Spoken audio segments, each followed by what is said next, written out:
মকর রাশিতে উচ্চস্থ সেনাপতি মঙ্গল 16 জানুয়ারি থেকে 23 ফেব্রুয়ারি অর্থাৎ এই 38 দিন মঙ্গল অবস্থান করবে মকর রাশির ঘরে। মকর রাশি মঙ্গলের উচ্চ ক্ষেত্র। আপনার রাশি বা লগ্ন যদি হয় মিথুন, সেক্ষেত্রে আপনার জীবনের অতি দ্রুত বেশ কিছু পরিবর্তন আসবে।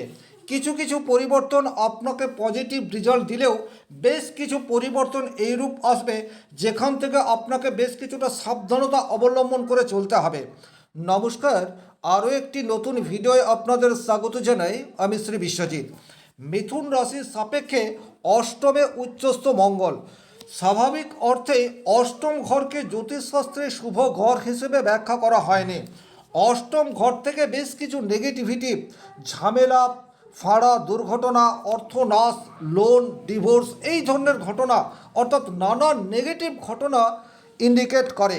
কিন্তু এই অষ্টম ঘরের মধ্যেই বেশ কিছু পজিটিভিটিও লুকিয়ে রয়েছে। বিশেষ করে আপনার রাশি বা লগ্ন যদি হচ্ছে মিথুন এবং আপনার লগ্ন শক্তিশালী থাকে, সেক্ষেত্রে এই মঙ্গল সে কিন্তু বিপরীত রাজযোগের পরিণাম সেটিও আপনাকে দিতে পারে। কারণ মিথুন রাশির সাপেক্ষে ষষ্ঠ ঘর অর্থাৎ বৃশ্চিক রাশির অধিপতি গ্রহ হচ্ছে মঙ্গল। জ্যোতিষশাস্ত্রে উল্লেখ রয়েছে ষষ্ঠ ঘরের মালিক যদি অষ্টম ঘরে অবস্থান করে অর্থাৎ ত্রিকভাবের অধিপতি গ্রহ যদি আরও একটি ত্রিকভাবে অবস্থান করে, সেক্ষেত্রে বিপরীত রাজযোগের ফল পাওয়া যায়। এখন আপনার জন্মকুণ্ডলিতে লগ্ন যদি স্ট্রং হয়, সেক্ষেত্রে কিন্তু বেশ কিছু পজিটিভ রেজাল্ট সেটিও আপনারা পাবেন। তাই এই ভিডিওটিতে আমি কিছু পজিটিভ দিক এবং কিছু নেগেটিভ দিক তুলে ধরব। সবচেয়ে প্রথমেই যে জায়গায় আপনারা পজিটিভ রেজাল্ট পেতে যাচ্ছেন সেটি হচ্ছে বর্তমানে আপনার প্রচেষ্টার ফল সেটি কিন্তু আসবে। প্রচেষ্টার ফল এই কথাটির অর্থ হচ্ছে আমরা অনেক সময়ে প্রচুর পরিশ্রম করি, কাজ করি, কিন্তু সেই কাজের তাৎক্ষণিক রেজাল্ট সেটি কিন্তু পায় না।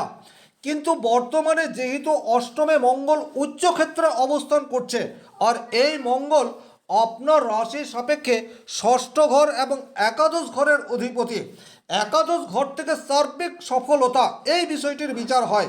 সুতরাং আপনার প্রচেষ্টা বর্তমানে রেজাল্ট আনতে পারে, এটা আপনারা আশা করতে পারেন। 2 নম্বর যে জায়গায় আপনারা পজিটিভ রেজাল্ট পেতে চাচ্ছেন সেটি হচ্ছে যারা সরকারি চাকরি পাওয়ার জন্য দীর্ঘদিন ধরে পরিশ্রম করে যাচ্ছেন, তাদের জীবনে কিন্তু ভালো রেজাল্ট আসার জায়গা সেটি তৈরি হয়ে যাচ্ছে।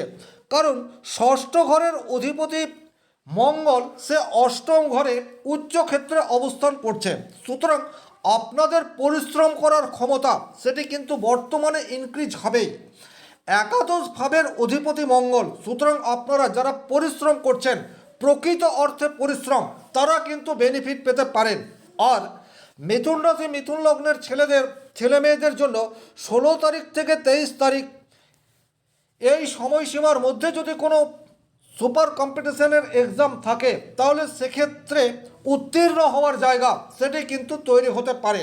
একটা কথা খেয়াল রাখবেন, অতিরিক্ত এনার্জি এই বিষয়টি ক্ষয় করবেন না, ধীরে চলো নীতি নেবেন, সেক্ষেত্রে কিন্তু আপনাদের উত্তীর্ণ হওয়ার জায়গা সেটি দেখতে পাওয়া যায়।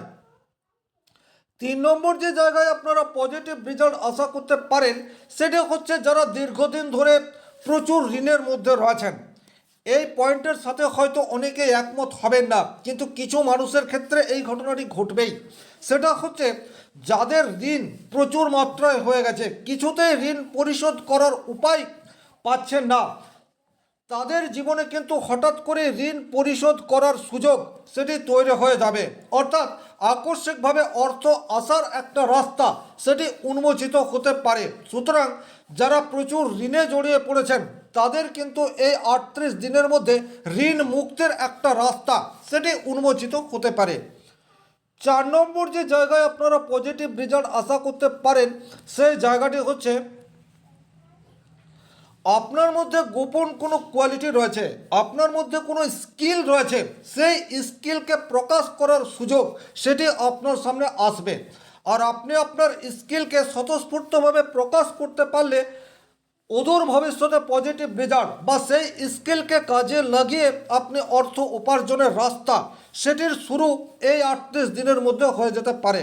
এখানে একটা কথা খেয়াল রাখবেন, আপনাদের মধ্যে যদি কোনো প্রতিভা বা যদি কোনো স্কিল রয়েছে, সেই স্কিল যে কোনো ধরনের স্কিল হতে পারে। বিশেষ করে মঙ্গল প্রশাসনিক অথবা টেকনিক্যাল স্কিল এই বিষয়টিকেই ইনক্রিজ করে। আপনার মধ্যে ইঞ্জিনিয়ারিং বা আপনার মধ্যে এমন কোনো কারিগরি বিদ্যা রয়েছে যে বিদ্যাকে কাজে লাগিয়ে আপনি অর্থ উপার্জন করতে পারেন, সেক্ষেত্রে এই 38 দিনের মধ্যে সেই ধরনের কাজের সাথে যুক্ত হওয়া এটি আপনার ক্ষেত্রে সম্ভব এবং অদূর ভবিষ্যতে ভালো অর্থ উপার্জন করার সুযোগ সেটিও আপনার সামনে তৈরি হয়ে যাচ্ছে।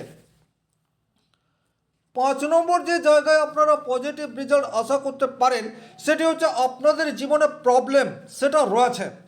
প্রবলেম এটা প্রত্যেক মানুষের জীবনে আছে, কিন্তু মিথুন রাশির মানুষের জীবনে এখন প্রবলেম সেটা দীর্ঘদিন ধরে চলে আসছে।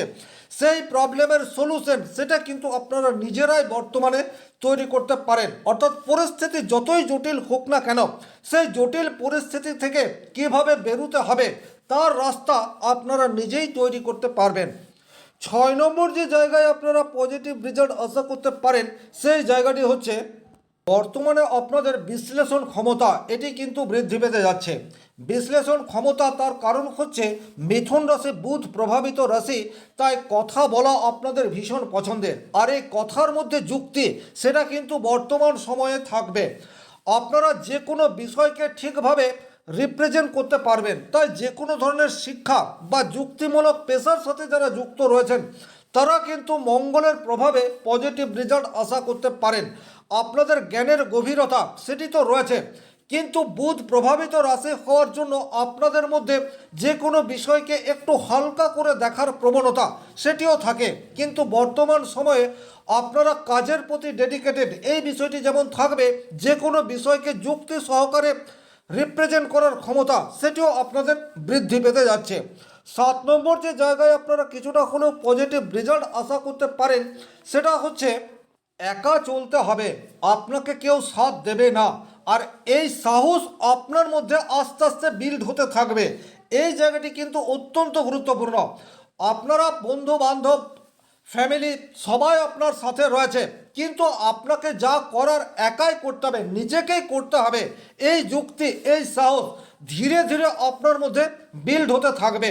আর তার ফলে কিন্তু অদূর ভবিষ্যতে পজিটিভ রেজাল্ট বা নিজের কনফিডেন্স লেভেলকে বাড়িয়ে দিয়ে নিজের কাজকে ঠিকঠাকভাবে করার রাস্তা সেটি আপনি নিজেই তৈরি করে নিতে পারবেন। তবে যেহেতু মঙ্গল অষ্টমে উচ্চ ক্ষেত্রে অবস্থান করে রয়েছে, সুতরাং বেশ কিছু ক্ষেত্রে নেগেটিভ ইফেক্ট সেটিও আপনাদের আসতে চলেছে। নাম্বার 1, সবচেয়ে প্রথমেই আপনাদের মাথা বা মস্তিষ্ক এটাকে ঠান্ডা রাখতে হবে, কারণ উচ্চক্ষেত্রে মঙ্গল আপনাদের ক্রোধ এই বিষয়টিকে ইনক্রিজ করতে পারে। অষ্টমভাবে যেহেতু উচ্চস্থ হয়েছে, সুতরাং জীবনকে একটু ধীরে চলো এই নীতি গ্রহণ করতে হবে। দ্রুততা নয়, বরং যে কোনো কাজকে ধৈর্য সহকারে শেষ করার রাস্তায় আপনাদেরকে হাঁটতে হবে। যদিও মঙ্গল এখানে আপনাকে অতিরিক্ত উত্তেজিত করে ফেলতে পারে, তার ফলে কিন্তু চোট আঘাত লাগার প্রবণতা এই বিষয়টি তৈরি হতে পারে। সুতরাং ড্রাইভ করার ক্ষেত্রে, বিশেষ করে 2 হুইলার ড্রাইভ করার ক্ষেত্রে সাবধানতা অবলম্বন করে চলতে হবে। আইনে কোনো জটিলতা এই বিষয়টি কিন্তু হঠাৎ করেই আপনাদের সামনে চলে আসতে পারে, কারণ ষষ্ঠ ঘরের অধিপতি গ্রহ মঙ্গল সে অষ্টমভাবে উচ্চ ক্ষেত্রে অবস্থান করে রয়েছে। সুতরাং নিজে এমন কোনো পরিবেশ বা পরিস্থিতি তৈরি করে ফেললেন যেটা আইনগত দিক পর্যন্ত চলে যাচ্ছে। সুতরাং এই জায়গাতে আপনাদেরকে পিছিয়ে যেতে হবে, অর্থাৎ হই হট্টগোল থেকে যতটা সম্ভব দূরত্ব বজায় করে চলতে হবে। এর বাইরে যে জায়গায় আপনাদের সাবধানতা অবলম্বন করার দরকার রয়েছে, সেক্ষেত্রে কর্মক্ষেত্রে আপনাদেরকে ধীরে চলো নীতি গ্রহণ করতে হবে, কারণ দশমের একাদশ হচ্ছে অষ্টম ভাব। কর্মক্ষেত্রটা বর্তমানে অস্বস্তিকর বা অস্থিরতায় ভরা এই বিষয়টি তৈরি হয়ে যেতে পারে। কর্মক্ষেত্রে বড় কোনো ডিসিশন বর্তমানে আপনারা অ্যাভয়েড করতে হবে। আপনি খুব উচ্চ পদে রয়েছেন, কিন্তু আপনার কাছে কোনো গুরু দায়িত্ব আসতে চাইছে, আপনি পারলে সেই গুরু দায়িত্বকে অ্যাভয়েড করার চেষ্টা করুন। অষ্টমে মঙ্গল সে কিন্তু বর্তমান সময়ে যদি কোনো গুরু দায়িত্ব আপনি নেন, সেক্ষেত্রে সেটাকে ঠিকঠাকভাবে প্রবাবিলিটি সেটা অনেকাংশে কমে যেতে পারে। আপনাদের মানসিক চাপ সেটি কিন্তু বর্তমান সময়ে অনেক বেশি তৈরি হয়ে যেতে পারে, তার ফলে কিন্তু ফ্যামিলিতে ডিস্টারবেন্স এটা চলে আসতে পারে। মঙ্গলের সপ্তম দৃষ্টি আপনার দ্বিতীয় ভাবের উপর পড়ছে, অর্থাৎ কর্কট রাশির উপর পড়ছে। এই জায়গাটি থেকে কিন্তু আপনাদের উত্তপ্ত বাক্য বিনিময় আর তার ফলে শত্রু তৈরি, এই বিষয়টি হয়ে যেতে পারে।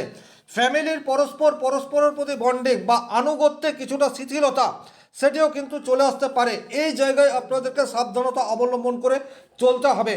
হঠাৎ কোনো এমন ডিসিশন আপনি নিয়ে ফেলতে পারেন যে ডিসিশনের জন্য অদূর ভবিষ্যতে আপনাকে অনেক বেশি নেগেটিভ রেজাল্ট দিতে পারে। সুতরাং যে কোনো গভীর সিদ্ধান্ত নেওয়ার ক্ষেত্রে একটু ধীরে চলো নীতি এটা আপনাদেরকে গ্রহণ করতে হবে। স্নায়বিক দুর্বলতা বা নিদ্রাহীনতা এই বিষয়টিও আপনাদের মধ্যে আসতে পারে। ঝুঁকিপূর্ণ বিনিয়োগ থেকে যতটা সম্ভব আপনাদেরকে দূরত্ব মেনটেন করতে হবে। ব্যবসা ক্ষেত্রে যতটা সম্ভব ধার দেওয়া যাবে না, এই মন্ত্র আপনাদেরকে জপ করতে হবে। কারণ এই যে 38 দিন, এই 38 দিনের মধ্যে আপনারা বড় কোনো জায়গায় ইনভেস্ট করা থেকে বিরত থাকবেন এবং যতটা সম্ভব ব্যবসা ক্ষেত্রে পুরনো ক্লায়েন্টকে ধরে রাখার চেষ্টা করবেন। নতুন ক্লায়েন্ট বা নতুন কোনো চক্র এই সময়ে আপনাকে ক্ষতি করতে পারে। আপনার ব্যবসা ক্ষেত্রে নতুন কোনো বন্ধু উপস্থাপন হতে পারে এবং তার ফলে অদূর ভবিষ্যতে নেগেটিভ ইম্প্যাক্ট এটা আপনার ব্যবসা ক্ষেত্রে প্রভাব বিস্তার করতে পারে। সুতরাং যে সমস্ত ক্লায়েন্টদের সাথে আপনি বিজনেস করছেন তাদের সাথেই বিজনেস করুন। নতুন কোনো বন্ধু বা নতুন কোনো ক্লায়েন্ট বর্তমান সময়ে আপনার জন্য পজিটিভ রেজাল্ট আনবে না। ঝুঁকিপূর্ণ যে কোনো বিনিয়োগ থেকে আপনাদেরকে যতটা সম্ভব দূরত্ব মেনটেন করে চলতে হবে। এই সাবধানতাগুলি যদি আপনি অবলম্বন করে চলেন, সেক্ষেত্রে কিন্তু এই 38 দিন আপনার জীবনে যে দ্রুত পরিবর্তন আসবে সেই পরিবর্তন আপনার পক্ষে থাকবে। এই আশা রেখে আজকের ভিডিও এখানেই শেষ করছি। ভিডিওটি ভালো লাগলে লাইক করবেন, কোথাও কোনো প্রশ্ন বা সংশয় থাকলে কমেন্ট বক্সে লিখে জানাবেন, আর চ্যানেলে নতুন হয়ে থাকলে সাবস্ক্রাইব করে পাশে থাকা অল নোটিফিকেশন বেল আইকনটি প্রেস করে দিন। আজকের মতো বিদায় নিচ্ছি। ভালো থাকুন, সুস্থ থাকুন, ধন্যবাদ।